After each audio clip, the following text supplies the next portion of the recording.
അതുപോലെ തന്നെ പൊതുവെ സ്ത്രീ പുരുഷ ഭേദമന്യേ എല്ലാവരും അനുഭവിക്കുന്ന ഒരു പ്രശ്നമാണ് ഈ കാലുകൾ വിണ്ട് കീറുക എന്നുള്ളത്. കാലുകൾ വിണ്ട് കീറുന്നത് തന്നെ ഒരു അനാരോഗ്യകരമായ അത്ര തോതിലില്ല, കാരണം അവരുടെ ഷൂസ് എല്ലാം ക്ലോസ്ഡ് ആണ്.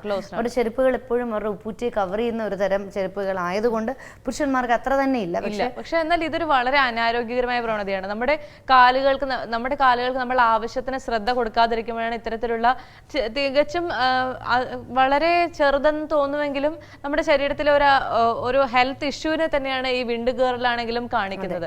നിഗ്ലക്റ്റ് ആണ് അത് കാണിക്കുന്നത്, നമ്മുടെ അശ്രദ്ധയാണ് ഇതൊക്കെ കാണിക്കുന്നത് അല്ലെ.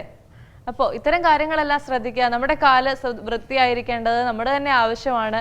ഒരാള് നമ്മളെ നോക്കുമ്പോൾ, നമ്മളെ അസസ് ചെയ്യുമ്പോൾ കാലുകളും കൂടെ ശ്രദ്ധയിൽ വരുന്നുണ്ട് എന്നുള്ളതോടെ ഓർക്കുക. അടുത്ത സെഗ്മെന്റിന് ശേഷം തിരികെ വരാം അല്ലെ. അടുത്ത സെഗ്മെന്റ് പ്രണവം.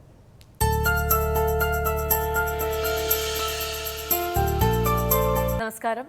ജ്യോതിഷത്തിന്റെ കാണാപ്പുറങ്ങൾ തേടുന്ന പ്രണവത്തിലേക്ക് എല്ലാ പ്രിയപ്പെട്ട പ്രേക്ഷകർക്കും സ്വാഗതം. ജ്യോതിഷ സംബന്ധമായ നിങ്ങളുടെ സംശയങ്ങൾക്ക് മറുപടി നൽകുന്നത് പ്രശസ്ത ജ്യോതിഷാചാര്യനായ ശ്രീ സുഭാഷ് തന്ത്രികളാണ്. നമുക്ക് സ്വാഗതം ചെയ്യാം. സ്വാഗതം സർ. സർ, കഴിഞ്ഞ എപ്പിസോഡിൽ നമ്മൾ ദീപപ്രമാണത്തെക്കുറിച്ചാണ് സംസാരിച്ചുകൊണ്ടിരുന്നത്. ഒരു വിളക്കിൽ എത്ര തിരിയിട്ട് കത്തിക്കണം, ഏതാണ് ഏറ്റവും ശുഭകരം, ഇത്തരം കാര്യങ്ങളാണ് സംസാരിച്ചുകൊണ്ടിരുന്നത്. അതൊന്ന് പൂർത്തീകരിക്കാമോ? അപ്പോൾ നമുക്ക് കഴിഞ്ഞ എപ്പിസോഡിൽ പറഞ്ഞത് ഭദ്രദീപം 5 തിരിയിട്ട് കത്തിക്കുന്നതിൻ്റെ ഗുണങ്ങളും അതിൻ്റെ ആവശ്യകതയാണ് നമ്മൾ വിശദമാക്കിയത്. അടുത്ത് നമുക്ക് 6 ദീപം, അതായത് ഷഷ്ടമം 6 തിരി എന്ന് പറഞ്ഞാൽ ഷഷ്ടമമാണ്. അപ്പോൾ 6 തിരിയിട്ട് കത്തിക്കുക എന്ന് പറയുമ്പോൾ, ഈ 6 തിരിയിട്ട് കത്തിക്കുക എന്ന് പറയുമ്പോൾ ഇപ്പോൾ നമ്മൾ മുമ്പ് പറഞ്ഞ പോലെ ഈ 3 തിരി ഇടുമ്പോൾ ഡബിളായിട്ട് കത്തിച്ചാൽ അത് 6 തിരിയായിട്ട് മാറും. അപ്പോൾ 6 തിരി കത്തിക്കഴിഞ്ഞാൽ ആ വീട്ടിൽ ഉറപ്പായിട്ടും രോഗം അല്ലെങ്കിൽ രോഗി ഉണ്ടാകും. അത് തന്നെയാണ് അതിൻ്റെ ഭവിഷ്യത്ത്. അപ്പോൾ 6 തിരി കത്തിക്കുമ്പോൾ നിങ്ങളെപ്പോഴും ശ്രദ്ധിക്കുക. നമ്മൾ ഇത്രയും കണ്ട് എടുത്തു പറയാൻ കാരണം, ഈ കൈ കൂപ്പിയുള്ള രീതിയിലേക്ക് തിരിയൊക്കെ ഇടാൻ പോകുമ്പോൾ 2 തിരിയൊക്കെ ഇട്ട് കഴിഞ്ഞാൽ അത് 3ൻ്റെ സ്ഥാനത്ത് 6ആയിട്ട് മാറും. അങ്ങനെ 6 തിരി കത്തിച്ച് കഴിഞ്ഞാൽ ആ വീട്ടിൽ ഉറപ്പായിട്ടും രോഗം ഉണ്ടാവും, അല്ലെങ്കിൽ ഒരു രോഗിയുടെ സാന്നിധ്യം അവിടേക്ക് വരും. അപ്പോൾ അതുകൊണ്ട് 6 തിരി ഒരു കാരണവശാലും ദേവതാ സങ്കല്പങ്ങൾക്ക് പറഞ്ഞിട്ടില്ല. 6 തിരി ഒഴിവാക്കുക. ഷഷ്ടമം അതാണ്. അത് കഴിഞ്ഞ് അടുത്തത് സപ്തമം എന്നാൽ നാരിമാർക്കാകുമെന്നാണ്. നാരിമാർ എന്നാൽ ദേവിമാർക്ക്. 7 തിരിയാണ് കത്തുന്നതെങ്കിൽ ആ വീട്ടിൽ ദേവീ ചൈതന്യങ്ങളാണ് ഉണ്ടാവുക. 7 തിരി കത്തിച്ച് കഴിഞ്ഞാൽ ആ വീട്ടിൽ ദേവീ സങ്കല്പങ്ങളാണ് വരിക. അപ്പോൾ നമ്മൾ മനസ്സിലാക്കുക. ഇത് തന്നെ നമ്മുടെ പ്രോഗ്രാം കണ്ടുകൊണ്ടിരുന്നൊരു പ്രേക്ഷകൻ, അദ്ദേഹം പറഞ്ഞൊരു കാര്യം, ഞങ്ങളുടെ വീട്ടിൽ 3 തിരിയാണ് കത്തിച്ചുകൊണ്ടിരുന്നത്.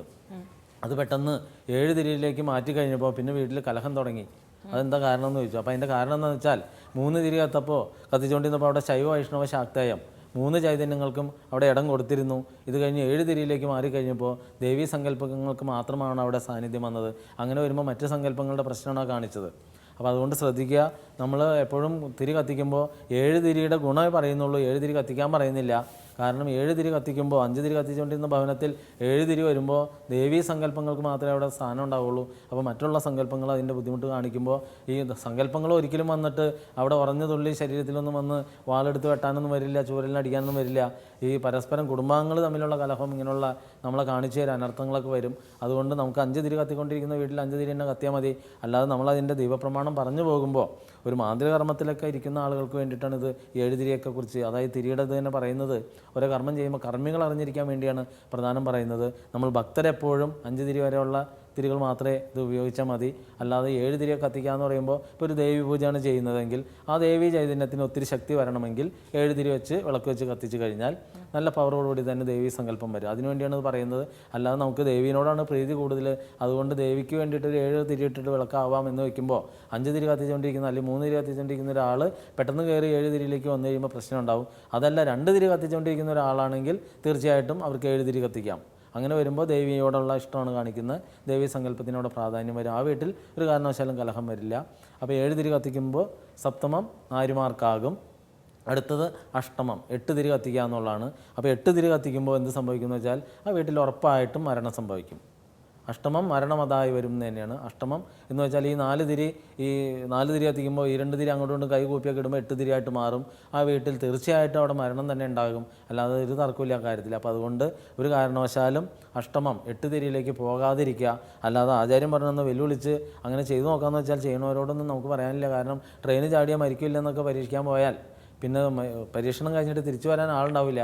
പരീക്ഷിക്കുന്നതിന് കുഴപ്പമൊന്നുമില്ല. കാരണം പരീക്ഷിക്കുന്നതിന് ഇപ്പോൾ ആർക്ക് വേണമെങ്കിലും എന്ത് വേണമെങ്കിലും പരീക്ഷിക്കാം. ഇപ്പോൾ കുട്ടികളോട് മാതാപിതാക്കൾ മകനെ ആ തീയിലൊന്നും കൈ മുട്ടരുത് പൊള്ളും എന്ന് പറയുമ്പോൾ, ഇല്ല എനിക്ക് അതൊന്ന് പരീക്ഷിച്ച് തന്നെ നോക്കണം എന്ന് പറയുമ്പോൾ പൊള്ളിച്ചടങ്ങുമെങ്കിൽ പൊള്ളിച്ചുകൊണ്ട് നടക്കാം, പിന്നീട് ചിലപ്പോൾ കൈ ഉണ്ടാവില്ല അല്ലെങ്കിൽ കാലുണ്ടാവില്ല. അങ്ങനെ നടക്കുന്നവർക്ക് അത് വിധി എന്ന് തന്നെ പറയാൻ പറ്റുള്ളൂ. അതുകൊണ്ട് നമുക്ക് പരീക്ഷിക്കാൻ പറയുന്നില്ല. നമുക്ക് എല്ലാ അറിവുകളും ഗുരുനാഥന്മാർ, നമ്മുടെ മാതാപിതാക്കൾ പറഞ്ഞു തരുന്നത് അവരുടെ ജീവിതാനുഭവങ്ങളിൽ നിന്ന് തന്നെയായിരിക്കും. അതേപോലെ അവർക്ക് പൂർവികരായിട്ട് പറഞ്ഞു കൊടുക്കുന്ന കാര്യങ്ങളായിരിക്കും. അപ്പോൾ ഇതൊക്കെ അനുസരിച്ച് ജീവിക്കുന്നതിന് വരെ വെല്ലുവിളിച്ചൊക്കെ പോയി കഴിഞ്ഞാൽ നമ്മളുടെ ജീവിതം തന്നെയാണ് ഇല്ലാതാകുന്നതും കൂടി മനസ്സിലാക്കുക. അഷ്ടമം മരണം അത് ഉറപ്പായിടും. അടുത്തത് നവമാൽ സർവ്വദേവത, അതായത് 9 തിരി കത്തിച്ചാണ് വിളക്ക് വയ്ക്കുന്നതെങ്കിൽ എല്ലാ ദേവീ ദേവന്മാർക്കും നമ്മളുടെ ഭവനത്തിൽ അല്ലെങ്കിൽ ചെയ്യുന്ന കർമ്മത്തിൽ സ്ഥാനം ഉണ്ടാകും. അപ്പോൾ ഈ 9 തിരിയൊക്കെ ഇട്ട് കത്തിക്കാൻ പറ്റുന്ന ഭവനങ്ങളിലല്ല 9 തിരി കത്തിക്കുന്നത് അയ്യപ്പൻ പാട്ടും വിളക്കെല്ലാം നടക്കുന്ന അല്ലെങ്കിൽ ഉത്സവം നടക്കുന്ന, അങ്ങനെ എല്ലാ ദേവതാ സങ്കല്പങ്ങളും ഒത്തുചേരണമെന്ന് ആഗ്രഹിക്കുന്ന ഉത്സവവേളകളിൽ, അതേപോലെ തന്നെ അയ്യപ്പൻ പാട്ടും വിളക്കൊക്കെ നടക്കുമ്പോൾ ഹരിഹരപുത്രനാണ് ഭഗവാൻ. അപ്പോൾ ഭഗവാന്റെ ഈ കർമ്മങ്ങളൊക്കെ നടക്കുന്നിടത്ത് എല്ലാ ദേവീ ദേവന്മാരുടെയും സാന്നിധ്യം ഉണ്ടാകണം. ഉണ്ടാകണമെങ്കിൽ അത് കർമ്മം ചെയ്യുന്ന കർമ്മികൾ വിളക്ക് വയ്ക്കുമ്പോൾ 9 തിരിയിട്ട് തന്നെ വെച്ചാൽ എല്ലാ ദേവീ ദേവന്മാരുടെയും സങ്കല്പം അവിടെ ഉണ്ടാകും. അപ്പോൾ ഇതൊക്കെ അറിഞ്ഞിരിക്കണം. അല്ലാതെ കണ്ട് അവിടെയൊക്കെ പോയി 2 തിരിയൊക്കെ ഇട്ട് കത്തിച്ചിട്ട് വിളക്കും പാട്ടൊക്കെ നടത്തി ഗുണം ഉണ്ടായില്ല എന്ന് പറഞ്ഞിട്ട് കാര്യമില്ല. അയ്യപ്പൻ പാട്ടൊക്കെ വിളക്കൊക്കെ നടത്തി കഴിഞ്ഞാൽ, അതായത് പലയിടത്തും പറയുന്നത് പാനക പൂജ എന്നൊക്കെയാണ് ചില കാലഭേദം അനുസരിച്ച് ചില നാടുകളിൽ പറയുന്നുണ്ട്. അപ്പോൾ ഇത് കൃത്യമായിട്ടാണ് അയ്യപ്പൻ പാട്ടൊക്കെ വിളക്ക് നടത്തുന്നതെങ്കിൽ തീർച്ചയായിട്ടും നിങ്ങൾക്കുടെ ജീവിതത്തിൽ എന്തെല്ലാം സൗഭാഗ്യം നിങ്ങൾക്ക് കിട്ടാൻ സാധിക്കുമോ ഇതെല്ലാം ജീവിതത്തിലേക്ക് കിട്ടും, ഒരു തർക്കമില്ല. കാരണം ഞാനിത് പറയുന്നത് എൻ്റെ വീട്ടിൽ ഞാൻ അയ്യപ്പൻ പാട്ടും വിളക്കൊക്കെ നടത്തിയിട്ടുണ്ട്. അപ്പോൾ ഇത് നടത്താനായിട്ട് എൻ്റെ സ്വന്തം എല്ലാ ജാതി മതസ്ഥരെയും വിളിച്ചിട്ടുണ്ട് ഈ സമയത്ത്. അപ്പോൾ അങ്ങനെ വിളിക്കാൻ ചെന്നപ്പോൾ ഒരു ഭവനത്തിൽ ചെന്നപ്പോൾ ഒരു ക്രിസ്തീയ കുടുംബം എൻ്റെ അടുത്ത് പറഞ്ഞു ഞങ്ങൾക്ക് അയ്യപ്പനൊന്നും ഇല്ല എന്ന് പറഞ്ഞു. അത് ഞാൻ ചോദിച്ചു നിങ്ങൾക്ക് അയ്യപ്പനുണ്ടോ ഇല്ല ഞാൻ ചോദിച്ചില്ല. എൻ്റെ വീട്ടിൽ ഇങ്ങനെ ഒരു ഭഗവത് സാന്നിധ്യത്തിൻ്റെ ഒരു സംഭവം നടത്തുന്നുണ്ട്, അതിൻ്റെ ഇടയ്ക്ക് അവർ അന്നദാനം നടത്തുന്നുണ്ട്, അതിലേക്കാണ് വിളിച്ചത്. അപ്പോൾ ഭർത്താവ് വരുമ്പോൾ പറയുക ഇങ്ങനെ ഒരു അയൽവക്കാരൻ വന്ന് വിളിച്ചിട്ടുണ്ടായിരുന്നു, അല്ല ഞാൻ അവിടെ വന്നിട്ട് നിങ്ങളോട് അയ്യപ്പനെ തൊഴാനൊന്നും പറയുന്നില്ല, എൻ്റെ വീട്ടിൽ സാന്നിധ്യം വരുമ്പോൾ അവർ അന്നദാനം നടത്തുമ്പോൾ അതിലൊന്ന് പങ്കുകൊള്ളാൻ വേണ്ടിയിട്ട് പറയാം. അപ്പോൾ അങ്ങനെ കുനിഷ്ടാണത്, കാരണം ഞങ്ങൾക്ക് ഇതിൻ്റെ ഒന്നും ആവശ്യമില്ല എന്നുള്ള ഒരു കുനിഷ്ട്. അത് തന്നെ ഇതിനകത്ത് സംഭവിച്ചൊരു കാര്യം. എൻ്റെ അടുത്തൊരു വയസ്സായ ഒരു 76 വയസ്സുള്ള ഒരു ക്രിസ്ത്യ മതത്തിലുള്ള ഒരാൾ പൂജയ്ക്ക് വന്നു. അത് വരാൻ കാരണം എന്താ, ഇദ്ദേഹത്തിൻ്റെ ഭാര്യ രാത്രി ഉറക്കത്തിൽ കിടന്ന് സ്വാമിയെ ശരണമയ്യപ്പോ എന്ന് ശരണം വിളിയാണ് എന്നും. അത് ഈ പെണ്ണുമണിക്ക് അറിഞ്ഞുകൂടാ, കാരണം അവരറിയുന്നില്ല ഇങ്ങേർക്ക് ഇതുകൊണ്ട് ഉറങ്ങാൻ പറ്റുന്നില്ല.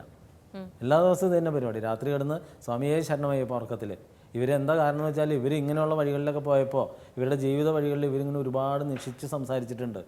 അതിൻ്റെ ബാക്കിയാണ് ഈ വയസ്സാം കാലത്ത് കിടന്നിട്ട് എന്നും രാത്രി കിടന്നിട്ട് സ്വാമിയെ ശരണമയ്യപ്പ. അപ്പോൾ ഞാൻ എൻ്റെ അടുത്ത് ചോദിച്ചു എന്ത് ചെയ്യണമെന്ന് ചോദിച്ചു. ഞാൻ പറഞ്ഞു വേറെ ഒന്നും ചെയ്യാനില്ല, ഭഗവാന് നിങ്ങളുടെ അയൽവക്കത്തോ അല്ലെങ്കിൽ നിങ്ങളുടെ നാട്ടിൽ ഇങ്ങനെയൊക്കെ പോയി കഴിഞ്ഞാൽ പ്രശ്നം ഉണ്ടാകുന്നുണ്ടെങ്കിൽ വേറെ എവിടെയെങ്കിലും ഈ അയ്യപ്പൻ ശബരിമലയ്ക്ക് സ്വാമിക്ക് കെട്ട് നിറയ്ക്കുമ്പോൾ നിങ്ങൾ ഈ സ്ത്രീയെ കൊണ്ട് ഒരു മുദ്ര നിറപ്പിച്ച് ഭഗവാന് കൊടുത്തു വിടുക, ക്ഷമ പറയുക, പോകണ്ട പക്ഷേ ഒരു മുദ്ര നെയ്ത്തേങ്ങ കൊടുത്തു വിടുക. ഭഗവാൻ എനിക്ക് എൻ്റെ ചെറുപ്പത്തിൽ അങ്ങനെ എന്തെങ്കിലും അറിയാതെയൊക്കെ പറ്റിപ്പോയിട്ടുണ്ടെങ്കിൽ പൊറുക്കണം, അതുകൊണ്ട് എനിക്ക് ഇനിയുള്ള കാലത്ത് മനസ്സമാധാനത്തോടെയൊക്കെ ജീവിച്ചെടുക്കാൻ അനുഗ്രഹിക്കണമെന്നൊരു പ്രാർത്ഥനയോട് ചെയ്തു കഴിഞ്ഞാൽ ഈ ശരണമിലേക്ക് നിൽക്കുമെന്ന് പറഞ്ഞു. അപ്പോൾ ഇതൊക്കെ സത്യം അല്ലെങ്കിൽ പിന്നെ എങ്ങനെ സംഭവിക്കുക? അതായത് ഏറ്റവും കൂടുതൽ നിഷിച്ച് സംസാരിച്ച സ്ത്രീ ഇപ്പോൾ ഈ വയസ്സാം കാലത്ത് കിടന്നിട്ട് രാത്രി ഉറക്കത്തിൽ കിടന്നിട്ട് സ്വാമിയെ ശരണമയ്യപ്പോ എന്ന് വിളിച്ചുകൊണ്ടിരിക്കുക. അപ്പോൾ അതിൻ്റെ കാരണമാണ്. അപ്പോൾ വെറുതെ ദേവതാ സങ്കല്പങ്ങളുടെ പിന്നാലെയൊക്കെ വെറുതെ പോയി കോലിട്ട് കുത്തി അവസാനം നമ്മൾ അനുഭവിക്കാൻ കിടക്കേണ്ട യാതൊരു കാര്യമില്ല. സാന്നിധ്യത്തിന് വിശ്വാസമില്ല, അത് വല്ലയിടത്തും കിടന്നോട്ടെ, നമുക്ക് വന്നിച്ചില്ലെങ്കിലും നിന്ദിക്കേണ്ടെന്ന് നമ്മുടെ പൂർവിക മാതാപിതാക്കളും പൂർവികരൊക്കെ പറഞ്ഞു തന്നിരിക്കുന്നത് അതിൻ്റെ പേരിൽ മാത്രമാണ്. പിന്നെ അതേപോലെ എൻ്റെ സ്വന്തത്തിലുള്ള ഒരു വീട്ടിൽ ചെന്നിട്ട് ഇതുവരെ അയ്യപ്പൻ പാട്ടും വിളക്കും നടത്താണ് വരണമെന്ന് പറഞ്ഞപ്പോൾ അവർ പറഞ്ഞത് ആ കാലഘട്ടത്തിൽ അത് വിളക്കും പാട്ടൊക്കെ നടത്തുമ്പോൾ അതിന് ചിലവാക്കുന്ന പൈസൻ്റെ ഒരു 10 സെൻറ്റ് സ്ഥലം വാങ്ങാമായിരുന്നു. അപ്പോൾ ആൾ ചോദിച്ചൊരു ചോദ്യം എത്ര സെൻറ്റ് സ്ഥലം വാങ്ങണ പൈസയെന്ന് ചോദിച്ചു. ഞാൻ പറഞ്ഞു എത്ര സെൻറ്റാണോ ഒരു നാട് തന്നെ വാങ്ങാൻ പറ്റുമെന്നല്ല നോക്കുന്നത്, എനിക്ക് എൻ്റെ ഭഗവാനോടുള്ള ഒരു ആഗ്രഹമാണ്, അത് ഞാൻ ചെയ്യുന്നത് തന്നെ പറഞ്ഞത്, അതിൻ്റെ ഫലം എനിക്ക് കിട്ടുമെന്ന് ഉറപ്പുണ്ടെന്ന് പറഞ്ഞു. അപ്പോൾ നമുക്ക് അങ്ങനെ ചിന്തിക്കുന്ന ഒത്തിരി ആളുകളുണ്ട്. അപ്പോൾ നമ്മൾ പറയുന്നത് ദേവതാ സങ്കല്പങ്ങൾക്ക് ചിലവാക്കുന്ന പൈസ ഒരിക്കലും നഷ്ടമായിട്ട് പോവില്ല. അങ്ങനെ നഷ്ടമില്ല എന്ന് ഉത്തമ ബോധ്യമുള്ളവരാണ്. നമ്മൾ തിരുപ്പതിയിലൊക്കെ പോയി കണ്ടാലറിയാം, അവിടെ ഭഗവാന് വേണ്ടിയിട്ട് തന്നെ അവിടെ വരുന്ന ഭക്തർക്ക് വേണ്ടിയിട്ട് തന്നെ ഒരു സമുച്ചയം തന്നെ പണിത് കൊടുക്കുന്ന ഒത്തിരി ആളുകളുണ്ട്. അപ്പോൾ ചിലർ പറയും ഇതൊക്കെ പാവപ്പെട്ടവന് കൊടുത്താൽ പോരെ, പാവപ്പെട്ടവന് കൊടുത്തു കഴിഞ്ഞാൽ അതിൻ്റെ ഗുണം ഉണ്ടാകുമെന്ന് പറഞ്ഞാൽ എനിക്ക് തോന്നിയിട്ടുള്ളത് ഈ പാവപ്പെട്ടവന് കൊടുത്തു കഴിഞ്ഞാൽ അവനെന്നും സ്മരിച്ചുകൊണ്ടിരിക്കുമോ, അത് ദേവന് കൊടുത്തു കഴിഞ്ഞാൽ ദേവനെന്നും തുണച്ചുകൊണ്ടിരിക്കുമോ? അങ്ങനെ ആ ജീവിതത്തിൽ അത് സാധിക്കുന്നുണ്ടെങ്കിൽ തീർച്ചയായിട്ടും ഈ രീതിയിലേക്ക് തന്നെ ജനങ്ങൾ മാറിയേനെ. അപ്പോൾ എനിക്ക് തോന്നിയിട്ടുള്ളത് എപ്പോൾ നമ്മൾ ദേവതാ സങ്കല്പങ്ങൾക്ക് എന്ത് ചെയ്യുന്നു അതിനുള്ള ഫലം തീർച്ചയായിട്ടും പ്രതിഫലമായിട്ട് തന്നെ കിട്ടും. അതിൻ്റെ ഏറ്റവും വലിയ ഉദാഹരണമാണ് നമ്മളുടെ ഗുരുവായൂരപ്പൻ്റെ നടയിലൊക്കെ ഏതാണ്ട് 2060 മേലെ ആ വർഷത്തിന് മേലെ ഉദയാസ്തമന പൂജയ്ക്കൊക്കെ അവിടെ ബുക്കിംഗ് ആണ്. ശബരിമല അയ്യപ്പൻ്റെ അടുത്തൊക്കെ പടിപൂജ ഏകദേശം 2033 വരെ ബുക്കിംഗ് ആണ്. അപ്പോൾ അതിന് താല്പര്യവും വിശ്വാസവുമുള്ള വിശ്വാസികൾ ഇതെല്ലാം പൈസ ഉള്ളവരായിരിക്കും ചെയ്യുന്നത്. അപ്പോൾ അവരെന്താ ചെയ്യാൻ കാരണം? അവർ ദേവന് വേണ്ടി ഈ പൈസ എല്ലാം ചിലവാക്കി കഴിയുമ്പോൾ തീർച്ചയായിട്ടും അവരുടെ ജീവിതത്തിൽ അതിനുള്ള ഉയർച്ചകളും അതേപോലെ സമ്പത്ത് കുമിഞ്ഞു വരികയും അതേപോലെ സമാധാനമായൊരു ജീവിതം അവരെന്താണോ ഈ ജീവിതത്തിൽ ആഗ്രഹിക്കുന്നത് അങ്ങനെയുള്ള എല്ലാ സുഖ സൗകര്യങ്ങളും അവരുടെ ജീവിതത്തിൽ വരികയും ചെയ്യുന്നുണ്ട്. അതിന് ഏറ്റവും വലിയ ഉദാഹരണം നമ്മളുടെ ഇന്നിപ്പോൾ ഇന്ത്യയുടെ ഭാഗധേയം നിർണ്ണയിക്കുന്ന അംബാനി കുടുംബമൊക്കെ അവരുടെ ഭവനങ്ങളിൽ മാസത്തിലോ അല്ലെങ്കിൽ 2 മാസം അല്ലെങ്കിൽ 3 മാസം കുടുംബമൊക്കെ തീർച്ചയായിട്ടും അവർ പൂജയും കാര്യങ്ങളൊക്കെ ചെയ്തുകൊണ്ടിരിക്കുക. അപ്പോൾ അതെന്താ അവർ മണ്ടന്മാരായിട്ടാണോ? അവർക്ക് അവരുടെ പിതാവ് കാണിച്ചു കൊടുത്ത പാത അവർ പിന്തുടർന്നുകൊണ്ടിരിക്കുന്നു. ആ സൗഭാഗ്യങ്ങൾ അവരൊട്ടും കുറയാതെ തന്നെ പിന്തുടർന്ന് പോയിക്കൊണ്ടിരിക്കുന്നു. അപ്പോൾ അത് നമുക്ക് പറയാനുള്ളത് ഈ ദേവതാ സങ്കല്പങ്ങളെയൊക്കെ പുച്ഛിച്ച് പിന്മാറി നിൽക്കുന്നതിനേക്കാൾ നല്ലത് കിട്ടിയ സൗഭാഗ്യം ഭഗവാനെ എനിക്ക് വീണ്ടും ഇങ്ങനെ ഒരു ജന്മം തരികയാണെങ്കിൽ ഭഗവാന്റെ ഉത്തമ ഭക്തനായിട്ട് തന്നെ ജീവിച്ചു തീർക്കാൻ സാധിക്കണേ എന്ന് പ്രാർത്ഥിച്ച് ജീവിക്കുക. അല്ലാതെ നിഷിച്ച് ഇതൊക്കെ കല്ലും മരവും പുല്ലൊക്കെ വെച്ചിട്ട് പ്രാന്തം കൊണ്ട് നടക്കുന്നു എന്ന് വിചാരിക്കുന്നേക്കാൾ ഭേദം. ഞാനത് പറയാൻ കാരണം ഞാൻ മുമ്പൊരു എപ്പിസോഡിൽ പറഞ്ഞിട്ടുണ്ട്.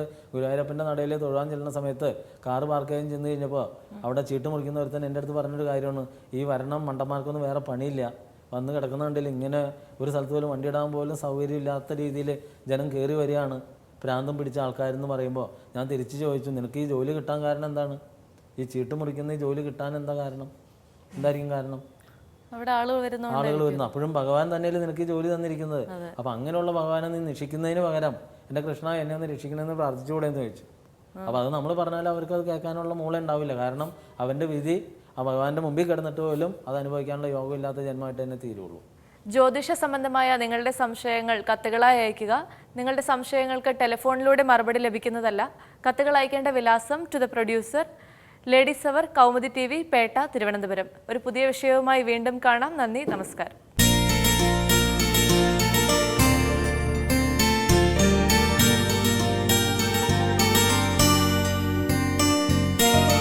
ഇപ്പോൾ വീണ നേരത്തെ പറഞ്ഞതുപോലെ തന്നെ ക്രാക്ഡ് ഫുഡ്, വെണ്ട് കീറിയ പാദങ്ങൾ, അത് ശരിക്കും ഒരു എക്സ്പോഷറാണ്. നമ്മുടെ ഇപ്പോൾ ശരീരത്തിനകത്തേക്ക് ജേംസിനും ഇൻഫെക്ഷനും എളുപ്പം കടന്നു ചെല്ലാവുന്ന ഒരു പാത തന്നെയാണ്. ഇപ്പോൾ നമ്മളെപ്പോഴും ശ്രദ്ധിക്കുന്നില്ല നമ്മുടെ പാദങ്ങൾ എവിടെ എടുത്ത് വെക്കുന്നു, നമ്മുടെ കാൽ എവിടെ എടുത്ത് വെക്കുന്നു എന്നുള്ള കാര്യം നമ്മൾ ശ്രദ്ധിക്കുന്നില്ല. ഇനി അത് വളരെ ശ്രദ്ധിച്ചാൽ പോലും എവിടെന്നെങ്കിലും ഒക്കെ ഇത്തരത്തിലുള്ള അണുക്കൾ കയറാനുള്ള സാധ്യതകളും കൂടുതലാണ്. പ്രത്യേകിച്ചും പെറ്റ്സ് ഉള്ള സ്ഥലങ്ങളിൽ അണുക്കൾ കുറച്ചും കൂടെ അധികം വളരും. അതുകൊണ്ട് തന്നെ ക്രാക്ട് ഫുഡ് ഉള്ള ആൾക്കാർ കൂടുതൽ ശ്രദ്ധിക്കണം, കൂടുതൽ അവെയർ ആയിരിക്കണം ഇങ്ങനെ ഇത്തരം ഒരു റിസ്ക് ഉണ്ട് എന്നുള്ള കാര്യം. അപ്പോൾ അതുകൊണ്ട് തന്നെ കാലുകൾ വൃത്തിയായി ശ്രദ്ധിക്കുക. നിങ്ങളുടെ മുഖം പോലെ നിങ്ങളുടെ കൈ പോലെ തന്നെ നമുക്ക് എല്ലാവർക്കും വേണ്ടപ്പെട്ട ഒരു അവയവം തന്നെയാണ് കാലുകൾ എന്ന് പറയുന്നത്. കാര്യം അറിയ വീണ, നമ്മൾ മുഖത്തിടുന്ന സൺസ്ക്രീൻ അതേ തോതിൽ തന്നെ കയ്യിലും ഇടണം, കാലിന്റെ പാദത്തിലും ഇടണം. അതെ, ഇവ മൂന്നും ഒരേപോലെ തന്നെ വെയിൽ കൊള്ളുന്ന ഭാഗങ്ങളാണ്. അപ്പോൾ ഇത് മാത്രവുമല്ല, ഇപ്പം ഷാംപൂ ഇട്ട വെള്ളത്തിന് പകരം നമുക്ക് ഇത്തിരി ഗ്ലിസറിൻ നമുക്ക് തേക്കാം ആഫ്റ്റർ പെഡിക്യൂർ എന്നുള്ളൊരു കാര്യം ഇപ്പൊ ബ്യൂട്ടീഷ്യൻസ് ആണെങ്കിലും സ്പായിലാണെങ്കിലും അല്ലെങ്കിൽ ശരിക്കും ഒരു സ്ട്രെസ് ഉണ്ടെങ്കിൽ ഏറ്റവും ബെസ്റ്റ് എന്താണെന്ന് പറയുക, നമുക്കൊരു കാര്യത്തിനെ കുറിച്ച് ഓർത്ത് ഭയങ്കര അല്ലെങ്കിൽ എന്തെങ്കിലും ഡെഡ് ലൈൻ മീറ്റ് ചെയ്യണം, അല്ലെങ്കിൽ ഒരു കല്യാണം കഴിഞ്ഞു, അങ്ങനെ എന്തെങ്കിലുമൊക്കെ ഒരു ഭയങ്കര സ്ട്രെസ്ഫുൾ ആയിട്ടൊരു കല്യാണം കഴിഞ്ഞു എന്നുള്ളത് വളരെ അല്ല, ഒരു കല്യാണം നടത്തി നമ്മളിപ്പോ വീട്ടുകാർ കല്യാണം നടത്തിയ വീട്ടുകാർ അത് കഴിഞ്ഞ് വരുമ്പോൾ കല്യാണം കഴിയുന്നത് സ്ട്രെസ്ഫുൾ ആയിട്ടൊരു കാര്യമാണ് എന്നൊരുവിധം കല്യാണം കഴിഞ്ഞ ആൾക്കാരെല്ലാം പറയുന്ന ഒരു കാര്യമാണല്ലോ. അപ്പോൾ എങ്കിലും അങ്ങനെ ഒരു സ്ട്രെസ്ഫുൾ ആയിട്ടൊരു അന്തരീക്ഷത്തിൽ ശരിക്കും ആരെങ്കിലും ഇത്തിരി എണ്ണ തേച്ച് ഫുഡ് മസാജ് ചെയ്ത് തന്നാൽ അത് ഭയങ്കര റിലാക്സേഷൻ ആണ്, റിലീവിംഗ് ആണ്. അപ്പോൾ ഇത്തരം കാര്യങ്ങളൊക്കെ ഓർമ്മിപ്പിച്ചുകൊണ്ട് അതെ, നിങ്ങളുടെ പാദം നിങ്ങൾ ഒട്ടും ഇഗ്നോർ ചെയ്യാൻ പാടില്ല ഒരു ബോഡി പാർട്ടാണ് എന്നുള്ള ഒരു ഓർമ്മപ്പെടുത്തലാണ് ഇന്നത്തെ എപ്പിസോഡിൽ നമുക്ക് പറയാനുള്ളത്. അങ്ങനെ ഞങ്ങൾ വിട പറയുകയാണ്. വീണ്ടും വേറെ പുതിയൊരു ഓർമ്മപ്പെടുത്തലുമായി നമ്മൾ വരും. അതുവരെ നന്ദി, നമസ്കാരം.